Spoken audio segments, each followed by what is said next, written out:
ইসরায়েলের গোয়েন্দা সংস্থা মোসাদ বহু বছর ধরে ইরানে বিস্ফোরক ড্রোন পাচার করার পরিকল্পনা করে আসছে। সে কাজে যে তারা সফল তারই প্রমাণ পাওয়া গেল ১৩ জুন। ইরানের রাজধানী তেহরানের ভেতরে আগে থেকে ঘাঁটি গেড়ে থাকা ইসরায়েলি এজেন্টরা ড্রোন হামলা চালিয়ে সারা দুনিয়াকে চমকে দেয়। তবে এটাই প্রথম চমক নয়। এর ঠিক ২ সপ্তাহ আগে রুশ সামরিক বিমান ঘাঁটিতে হামলা করে সবাইকে তাক লাগিয়ে দিয়েছিল ইউক্রেন। এখন সামরিক বিশেষজ্ঞরা, বিশেষ করে রুশ সামরিক বিশেষজ্ঞরা মনে করছেন এই হামলার মধ্যে যোগসূত্র আছে, আর দুটোরই নেপথ্যে আছে ইসরায়েলের গোয়েন্দা সংস্থা মোসাদ। তারা ইরানে ড্রোন হামলার আগে পরীক্ষামূলকভাবে রাশিয়ার সামরিক বিমান ঘাঁটিতে হামলা করে।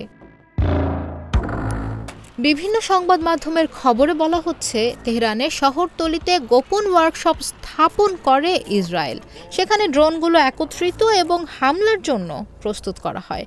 আর এই ড্রোনগুলোর লক্ষ্যই ছিল ইরানের আকাশ নিরাপত্তার মূল স্থাপনাগুলোতে আকস্মিক ও সমন্বিত হামলা চালানো। ড্যানিয়েল রাকভ হলেন তেল আবিব বিশ্ববিদ্যালয়ের একজন জ্যেষ্ঠ গবেষক এবং মধ্যপ্রাচ্যে রাশিয়ার নীতি ও এই অঞ্চলের বৃহৎ শক্তির প্রতিদ্বন্দ্বিতার বিষয়ে একজন বিশেষজ্ঞ। তিনি বুলেটিন অব দ্য অ্যাটমিক সায়েন্টিস্টে একটি নিবন্ধ লিখেছেন। গত ১৮ জুন তা প্রকাশিত হয়। সেখানে রাকভ লিখেছেন, ইসরায়েল ইরান সংঘাতের দ্রুত বেড়ে চলাকে রাশিয়া উদ্বেগের সঙ্গে দেখছে। ক্রেমলিন মনে করে এই যুদ্ধের ফলাফলের ওপর তাদের ভবিষ্যৎ বৈশ্বিক অবস্থান নির্ভর করছে। ড্যানিয়েল রাকভ বলছেন, রুশ সামরিক ব্লগাররা ইরানের অভ্যন্তরে মোসাদের অভিযানগুলোর ওপর মনোযোগ রাখছেন। বিশেষ করে ইসরায়েল ১৩ জনের আকস্মিক হামলার প্রথম প্রহরে ইরানি ভূখণ্ডের ভেতর থেকে ঝাঁকে ঝাঁকে আক্রমণকারী ড্রোন নিক্ষেপের বিষয়টি। রুশ সামরিক ভাষ্যকারেরা ইরানের বিমান প্রতিরক্ষা ব্যবস্থার বিরুদ্ধে ইসরায়েলের ড্রোন হামলাকে রাশিয়ার কৌশলগত পারমাণবিক বোমারু বিমানের ঘাঁটিতে মাত্র ২ সপ্তাহ আগে চালানো ইউক্রেনের ড্রোন হামলার প্রতিচ্ছবি হিসেবে দেখছেন।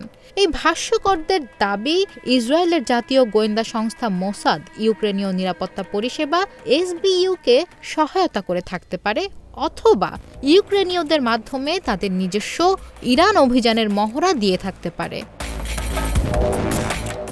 SBUর স্পাইডার ওয়েব এবং মোসাদের ড্রোন অপারেশনগুলোর মধ্যে সত্যি কিছু সাধারণ প্রযুক্তি ও কৌশলগত মিল রয়েছে। উভয় সংস্থার ফাঁস হওয়া তথ্য অনুযায়ী অভিযানগুলো দীর্ঘদিনের পরিকল্পনার ফসল, যার মধ্যে বিস্ফোরক ভর্তি ড্রোন শত্রুর ভূখণ্ডে পাচার করা, সেগুলোকে একত্রিত ও মোতায়েন করার জন্য শত্রুর এলাকায় একটি গোপন জায়গায় রাখা এবং মূল নিরাপত্তা লক্ষ্যবস্তুতে আকস্মিক ও সমন্বিত হামলা চালানো। মোসাদ এবং SBU উভয়ই হামলার পরপরই তাদের কার্যক্রমের ছবি সহ তথ্য প্রকাশ করেছে। উভয় অভিযান ইউক্রেন ও ইসরায়েলকে উদ্ভাবন ও সাহসের জন্য ডেভিডের সম্মান দিয়েছে। অন্যদিকে রাশিয়া ও ইরান বিশাল, ভারী ও সেকেলে গলিয়াথ হিসেবে বিবেচিত হয়েছে। আসলে ডেভিড ও গলিয়াথের গল্পটি খ্রিস্টানদের পবিত্র ধর্মগ্রন্থ বাইবেল থেকে নেওয়া একটি কাহিনী, যা দুর্বলের দ্বারা শক্তিশালীকে পরাস্ত করার একটি রূপক হিসেবে ব্যবহৃত হয়। এটি শক্তি, বিশ্বাস ও সাহসের প্রতীক। তবে মোসাদের অপারেশনের প্রযুক্তিগত জটিলতা SBU-এর চেয়ে কম বলে মনে হয়েছে। ইউক্রেনীয়রা ট্রাকের ভেতরে ড্রোন লুকিয়ে রেখে বহু দূরের 5টি রাশিয়ান বিমান ঘাঁটির কাছাকাছি নিয়ে যায়।